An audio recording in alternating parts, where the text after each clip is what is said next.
stories possess the power to reshape mindsets, alter probabilities, and pave the way for new possibilities.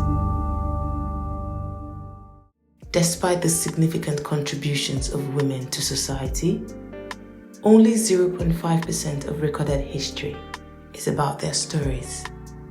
As a media company, Violet Simon is dedicated to amplifying women's voices and experiences from all walks of life through storytelling to inform, foster equitable and inclusive representation, promote equality, and create a safe space where women's voices are heard with actionable insights.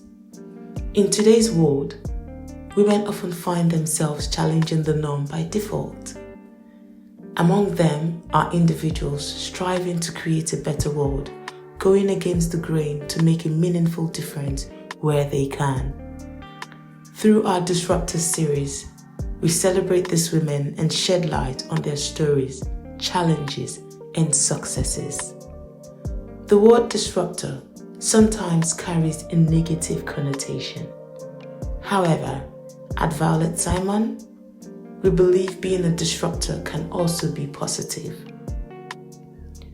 We aim to modify the perception of this world, to celebrate women challenging the status quo and creating opportunities for women to leave their mark in spaces where they were previously not welcomed. The Disruptors magazine book has been groundbreaking, and now we are here with a documentary to push the narrative further. Our stories are meant to inspire others, to draw strength and instigate positive change in sectors, industries, society, and everyday life.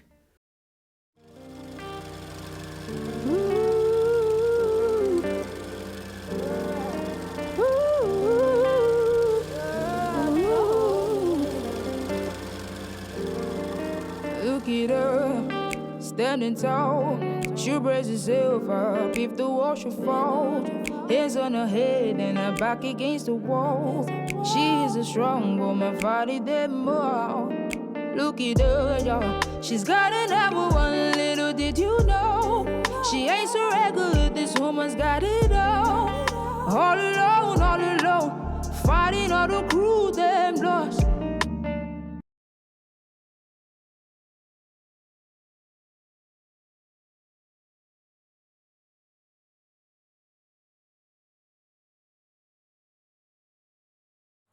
One of the most disruptive aspects of my life was deciding that I was going to get help mentally, because if I didn't, I was going to die. Look at her, standing tall. She braces herself up if the wall should fall. Hands on her head and her back against the wall. She is a strong woman, fighting them all. Challenge and change the status quo. And it's so important, because when I say challenge and change the status quo, it's because something doesn't serve us anymore and we need to do something about it. It could be in your family, it could be in your, to yourself, and it could be in your workplace, it could be just in everyday life. And to us, that is what we consider as disruptors. And I believe that we're all defined by our narratives. Sometimes we have narratives that we post on LinkedIn or on social media, and they look great and they're all the good things we want to tell the world. But I think really what defines us is the crucibles that then force us to change our narratives. And I'm going to give you an example of mine. 5 years ago, on this exact day, 27th of April, a couple of miles down the road, I lay on the floor, hit by a car, totally blind, told I wasn't going to make it because 3 ambulances couldn't move me. Thank you for giving me a positive platform to turn pain into power.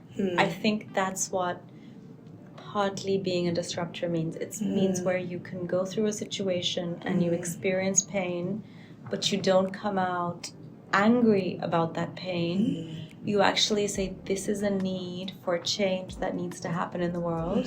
And so I'm going to positively channel that pain into something more powerful. And so that's what I mean by pain into power. There was a bigger narrative and a bigger crucible in the background.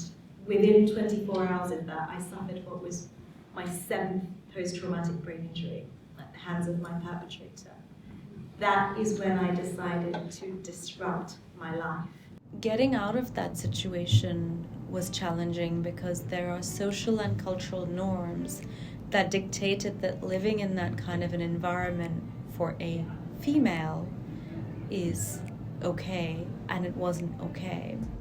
It's our life, we're all individuals, and I think we should decide if we feel happy, sad, uncomfortable, comfortable. That shouldn't be on anyone else, and if it is, then we need to claim back our power because we're letting them decide otherwise. I've been very fortunate to have received an MBE from the monarchy. I've received an honorary doctorate from my former university. You know, I've been on Fortune magazine, I'm on the Glam Tour 50 Under 50. But that's what you see above the iceberg, which Sophia talked about. Underneath the iceberg is a whole different narrative. And I think what's important in being a disruptor is claiming back your power, having the energy and the soul to say, there are some days where I don't even feel like I'm gonna be able to survive, but I'm gonna give it a go, I'm gonna get up, I'm gonna surround myself with energy that's positive, that tunes into the frequency and the wavelength on which I want to operate. And I think that's just it, right? In being a disruptor, sometimes you don't even realize that you have courage. Sometimes you need a community like the Disruptors community to have courage. Sometimes you need to question why things happen in your life, and yes, they happen to you, but do you consciously or subconsciously let them happen? I'm going to unlearn all of those social, economic, generational traumas that were conditioning my existence to redefine what works for me. And so in short, if you can get to a point where you're comfortable being a very solid version of yourself in your own eyes, where you're comfortable looking in the mirror and saying, I recognize not only what I see on the outside, but truly what I value, believe, and stand for on the inside. And the people I choose to keep in my life reflect that to a great extent. I think for me that is positive disruption in the most prolific way, because you actually then reframe your entire existence. Thank you. Yes. Thank you so much. Thank you. And to Disruptors. Yeah! Onwards and upwards. This woman so big, and she occupies space. This woman so big, and she Teenagers that I work with ask me a lot about how to get into activism and how to change the world. And the first thing I say to them is activism is not as sexy as you think. What fewer people know about me is that between 2015 and 2016, I was very briefly the government's mental health czar. Don't ask me what that is, I still don't know. I lasted 9 months. That's how long it takes to grow a baby and to become completely disillusioned with the political system. It was actually the newspaper who said, oh, she's a czar, which is an unpaid government advisor. So I guess if the cap fits, you know, that's what they were thinking. Any kind of cursory Google of me will impress upon you the extent to which I am not a Tory. So when the Tory government called me and said, do you want this position, I thought a mistake had been made. And they said, no, yeah, I'm in 3 or 4 schools or colleges a week on average throughout the UK. Sometimes I travel further afield throughout the world. And they said, you're on the front line and we want to hear your expertise. And I thought, okay, there's a real opportunity here. So what followed was 9 months of me, unpaid by the way, being invited to these roundtables where there were these guys saying, oh, we're thinking of giving the young people an app where you can get a badge that says you've got good mental health, because young people like badges. And I'm going, yeah, that will solve the mental health crisis. Well done, everyone. I feel like there was almost a kind of national gaslighting going on with mental health, where people could see the services dwindling. They could see their communities were not being funded correctly. And yet you had government press releases coming out every month saying we're putting record amount of funding into this, and you know, this is a priority for us. And so to have someone say, well, actually, you know, this funding isn't ring-fenced, it's being spent on potholes in this constituency, and you've got to look at funding per head as well, and you have to take other things into consideration. It was almost like people were going, oh, phew. You know, it's not just me somebody's recognizing the truth of what's going on here. There's definitely been some criticism of what I do, people saying that mental health education pathologizes feelings and it makes young people not resilient, not able to deal with challenges that they face in life. But I think those criticisms only really come from people who have never experienced what it is that myself and people like me are offering, because what we're saying to young people is actually we're teaching you to sit with difficult feelings, to recognize when you need help, and to process and move on in a timely fashion. These emails, they're saying, we don't know what to do. We've given her a peerage. We've offered her a column in a magazine. We keep chucking stuff at this woman, and still she keeps telling the truth. And what that made me realize is that's rare, and I didn't know that was rare before. I thought, oh, okay, so most people have a price at which they start following the line. And that's when I realized that I'm not saying I'm unique in that whatsoever. This room is full of people who are like this, but I think we are rare. If you're the kind of person who will authentically tell the truth no matter what it costs you and no matter what the benefits are of not doing that, then you are a disruptor. Who can far, oh far, who can quench, oh far, who can say that her place in the broken boys, who can mute, oh far, who can deep. I always like to start saying I'm Raga or totally out now, as you know me. I'm a gay Indian woman, I'm a lesbian. We've been together 16 years and this is actually my wife. And all the things I said are things that I would never said in my life before. The word gay, the word lesbian, the word wife, I ran away from. If you had asked me all these questions even 2 years ago, I would have said, what? Who are you talking about? This woman's brave, this woman's so big, and she occupies space. This woman's so big, and she occupies space. In India, there was absolutely no representation. So, you can't be what you can't see. So in which case, like if I didn't see any representation around me about lesbians, gays, like I said, there were trans people who are hijras in India, and they were so badly bullied that you wouldn't want to be one of them. I had written a letter to a friend of mine, my close friend who was living in the Middle East. And I said to my friend, Ravi and I are separating, and it is possible that I may explore dating a woman. And I just wrote that and I didn't have the courage to send it. Those days, there was only Hotmail. We hardly sent Hotmail emails. And I put that letter away in my cupboard. My mother decided she was going to open the closet for me, literally. And this is the part where there is trigger warning, please. Because one night when I was putting my kids to bed, in the middle of the night, I just heard this voice, this sound. And I thought, oh, I wonder if there is a burglar in the house. And then suddenly there was this loud screaming. And literally, I'm just going to show this. This is what I saw in the dark room, a shiny, shiny blade. And I heard my mother screaming and saying, she called me names, she called me a bitch. She said, you brought shame to our family. How dare you? Have you become a hijra now? Am I going to call you uncle? And I just didn't understand what was happening. And then I realized that she may have read the letter and she had read the content and she was so homophobic and she was scared. She thought, what was going to happen to your children? I should not have left India. I'm ashamed of you. And she literally tried to knife me. And somehow that night, I think things changed for me. I was alive, but I went back into hiding. Do you think if legally there was acceptance culturally, that would move forward too, or is that too far back? See, I think if you have legal rights, that's a start, that's a beginning. So that's the first thing we have to remember, and that's what we're fighting for. Culturally, we are a long way away. Last time in April, the government of India, the current government, came out with a statement saying that they oppose because same-sex marriages or same-gender marriages will break the fabric of Indian society, that it is against our culture there, which I don't agree, which none of us agree, because it is not true. Since I came out, people need to have felt the need to label me as that Indian lesbian, mother of kids, now a partner. It's like so many labels. I think things will change.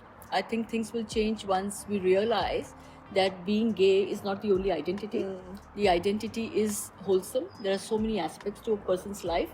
But I'm happy with that label for now, because if I wasn't visible, then I wouldn't have been able to make the difference in many people's lives. Visibility is really important. Love should make you feel like you're rising every morning. You wake up, there's purpose, there is meaning. You're talking about disruption. Actually, simple disruption is to be able to love and respect each other every day of your life. That's disruptive, because people think that disruption is doing something really different. Stick to the love you have in your life. But nothing felt as violent as becoming a mother. I cannot do it all, and I'm okay with that. When things are going really wrong, that's when you're learning the most. What daily decisions are you making which are genuinely going to change the world?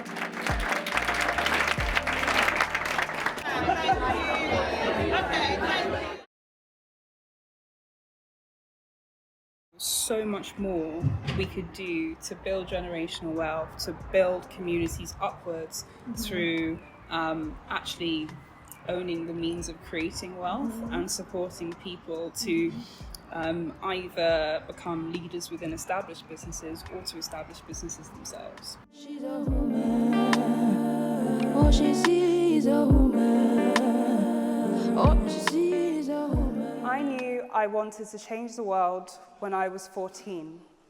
I had the opportunity to do a TEDx talk, and I did it on the future of entrepreneurship, inclusion, Africa, and I was on that stage and I realised something. I realised that this was how I could make a difference. I could make a difference by speaking truth to power. I could make a difference by amplifying voices. I can make a difference by, actually showcasing the challenges that exist in terms of starting businesses if you are a woman, if you are a minority founder, but more importantly, giving these founders a space where they could grow. She's been through thick and thin, family, enemies, all of this. All you that life could give, cause it's ever woman, babe. Thick and thin, family, all the ill that life could give. And we know how powerful the media is, and we as an organization want to do our part in making sure that we can create positive media and ensure that women, every woman, no matter who you are, I mean, if you take a look around this room, there's a different array of so many women, whether it's your ethnicity or your background or, what your stage in life, there's so much, and it's so incredible to bring all that in one place and ensure that everyone feels seen and heard. Who can fight, who can quench, who can say that her place in the world? And empower women with information about their bodies. I think the biggest thing I wanted to say to you, more than anything else, is that I'm a woman. Never would have guessed. I have a set of breasts and I have a fanny, ultimately. But until I was about 31, 32, I've never experienced an orgasm. I can't be serious with you. What? Afternoon, Dolly. Yeah, but that's the whole point. Okay, you keep asking me what makes me a disruptor. Yeah, what makes you a disruptor? Yes. Let's go. I don't conform to the norm. Woohoo! And I don't. I'm not what everybody would expect to be a normal woman. What is normal? Yeah. I'm definitely not normal. So are we supposed to have sex? How many of you have ever had an orgasm? How many of you ever haven't had an orgasm? So you asked me about my life journey, and it started when I was 6 weeks old, when my parents, that I absolutely love and adore, my mum and dad, picked me up from a foster home or a care agency in Exeter and took me home and adopted me. I have 3 children. I have lost 7 in total. And I am convinced that who you are is who you want to be. I lost 3 babies in very quick succession, including an 18-week-old little girl who I named Poppy May, and giving birth to her at home and having to put her in like a formalin pot so that they could find out what was wrong and everything else, and there wasn't anything wrong. And everybody always said to me, oh, that must make you so depressed and so sad. And I went, why would that make me sad? The fact is that that's a little angel that was born to me but wasn't supposed to be here at that point. And if I hadn't lost her, I wouldn't now have the 2 beautiful boys that I have. My mother died, unfortunately, back in November last year from a very short injury of pancreatic cancer. She found out and she died 6 weeks later. Hence why I was saying to you about my company, I want to give people that opportunity to get themselves tested, to find out where their safety limits are, to find out their health, their well-being, to give you guys that ability to actually go out to get your diet advice, to get your health advice, anything that goes with it. When you reach the age of, what was I just turned 51. The last thing I thought I'd ever do was lose my mum. How many of you know or have had family that have died because of cancer-related situations? Basically, what I'm trying to say to all of you is take charge of what you've got in your own body. Don't let anybody believe that you should be something different. Go out there, fight for yourselves, fight for your own ability. If you want to sit in your own bedroom and give yourself a wank, feel free. I'm just so grateful. I'm glad that we did this together. This woman's brave, this woman's so big, and she occupies space. This woman's so big, and she occupies. I wonder if any of you have ever felt invisible. I went to prison for defending my older sister when she was attacked in a nightclub.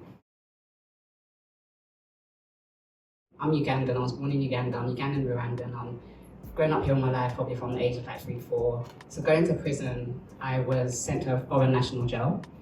Foreign national prison is where you're sent as an inmate if you're not born in this country, by the way.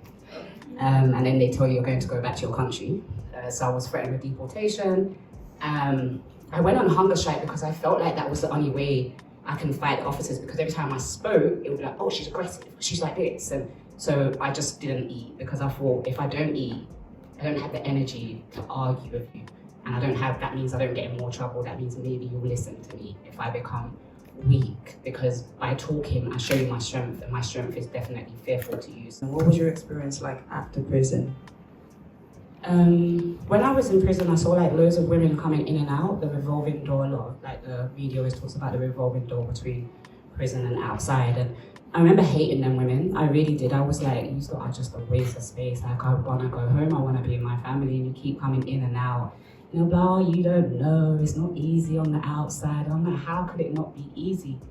But I guess for me, I left a flat, 1-bedroom flat. So I had family, I had people that lived close to me. Some women don't have that. They don't have a family. They are addicted to drugs. They've become prostitutes for no reason, not because they woke up and said, I'm going to be a prostitute. But before prison, I didn't know that. I would have areas that I know, oh, there's a prostitute area, or there's the druggies. You know, I looked down at them people. But being in prison kind of showed me how similar I could be them.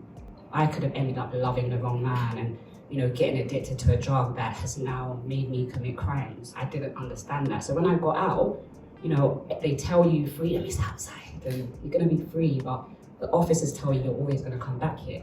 So when I got out and I couldn't find a job, from always being kind of like available to get jobs, and I remember every single time I got close to something and it was taken away, I would end up drinking with the wrong people, get angry and argue with a shopkeeper, or just end up in a police cell. So I was arrested at least 2 times after going to prison, which was weird because I'd never been that person. And I quickly realized that getting out and staying out is hard. If you don't have the right support, if you don't have the right friends, if you don't have, you know, if you're thrown back into the same community, it's easier to go back. And I've seen women go right back because the scariest thing is they feel safer in prison. And that, for me, knowing that once upon a time prison wasn't a part of my life, to hear that and know that, and understand it even, a woman can say, I feel more safe in prison, behind a door, that means that in society, we really are not doing enough for women at all. And if there's no justice for women in the justice system, because half of them shouldn't be there, and there's no justice for women in society, then where is the justice for women? This woman's brave, this woman's so big, and she fight for her place. This woman's so big. I left work, took the tube, slipped and fell through the gap in between the platform and the tube. I screamed for help, nobody heard me. The train departed and crushed my arm, 20 tons of steel. I couldn't resist, I wasn't strong enough for that. And then I shouted for help for about 10 minutes. Nobody came. And then the second train came into the station and took my leg. But I was still conscious and I was still determined that I was going to go home to see my 2 daughters who were waiting for me. And I continued to scream for help.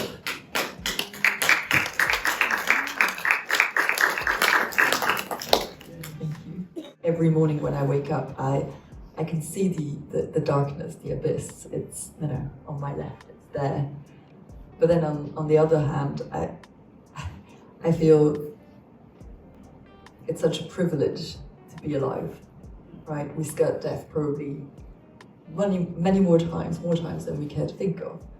The question that I get often is like, but how did you do it? Because it's such a enormous physical feat as well. I spent 8 months in rehabilitation, just physio, building the strength up, learning how to walk again, learning every day to control this amazing technology that allows me to hug my children again with 2 arms. But the real driver is the positive mindset. It's like our bodies can break and they will deteriorate with age. But if you keep the positive mindset and you say like, we've got to keep going, we can't give up, then you win.